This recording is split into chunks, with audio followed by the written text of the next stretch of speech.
पण बाबांच्या स्माईलला कधीच काही होऊ नये एवढंच वाटतं मला. अहो मॅडम, तुम्ही असा का विचार करायला सा? एका ऋतूनंतर दुसरा ऋतू येतोय, तसं माणसाचं मन का नाही बदलणार? आणि तुम्हाला असं का वाटतंय की साहेब तुमच्यावर कधीच प्रेम नाही करणार? करणार की. बरं आहे का, तुम्ही इथेच थांबा, ATM दुरुस्त करून आणतो. द्या. नाही, मी पण इथे. मॅडम, तुम्ही गाडीतच बसा आता. डॉक्टरनी काय सांगितलंय, हाताला जास्त लोड द्यायचा नाही म्हणून. तुम्ही द्या, मी जाऊन येतो. आलोच मी.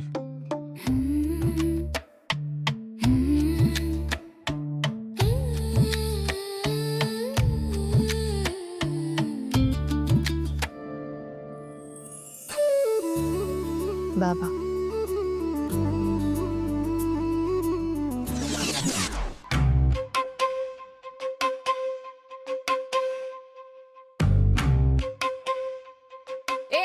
काय करतोयस? पोस्टर बदलतोय, दिसत नाही का? हे माझ्या बाबांचं पोस्टर आहे आणि तू ते खराब करतोयस. ही भिंत तुमच्या वडिलांच्या मालकीची नाही. म्हणजे अहो म्हणजे ही तुमच्या वडिलांनी हे शहर काय विकत घेतलेलं नाही. वा बाजूला, मला माझं काम करू द्या.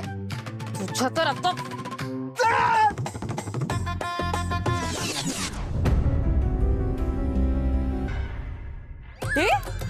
तुला काय झालं? अहो तुम्ही माझं तोंड त्या गमच्या बादलीत बुडवलं. तुझ्या बाबांचा फोटो खराब करत होतास ना, म्हणून देवाने शिक्षा दिली तुला. अहो मॅडम, तुम्हाला जर तुमच्या वडिलांचा एवढाच अपमान वाटत असेल ना, तर त्यांना सांगा की असे भिंतीवर पोस्टर लावत जाऊ नको. अहो या सार्वजनिक भिंती आहेत.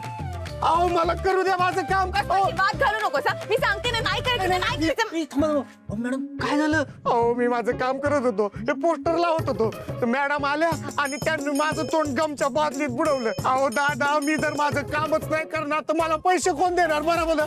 आता किती रुपये झाले तुझे? 500 रुपये. हा, हे धरा. अरे शुभू, पैसे काय देतोस त्याला? तू पण त्याला सामीलच वाटतं. मॅडम, हे तुला हा असा ऐकणारच नाही. ह्याचं तर मी आता मॅडम थांबा तुम्ही. तू थांब रे. ए, हे जे केलंस ना ते शेवटचं. परत असं काही केलंस ना तर बादलीत नाही, अख्ख्या गमच्या ड्रम मध्ये बुडवून काढीन मी तुला. पण मी पण येणार नाही. मॅडम, काय करायला मॅडम? भांडण करायला तुम्ही? तुमच्या हाताचं काय झालं माहिती आहे ना? मग काय झालं? हा, एक हात गळ्यात असला ना तरी म्हणजे दुसऱ्या हाताने दाखवून देऊ शकते मी त्याला. मॅडम. माझ्या बाबांचा फोटो खराब करतो म्हणजे काय? अहो मॅडम, शांत व्हा. गेला तो आता, जाऊ दे, सोडून दे विषय. तू माझा हात सोड ना मग आता. हा ठीक आहे.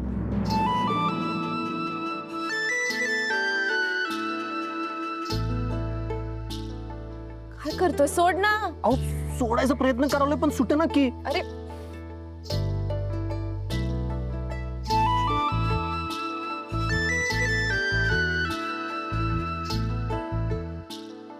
अरे तो गम माझ्या हाताला लागला होता आणि आता तुझ्या पण.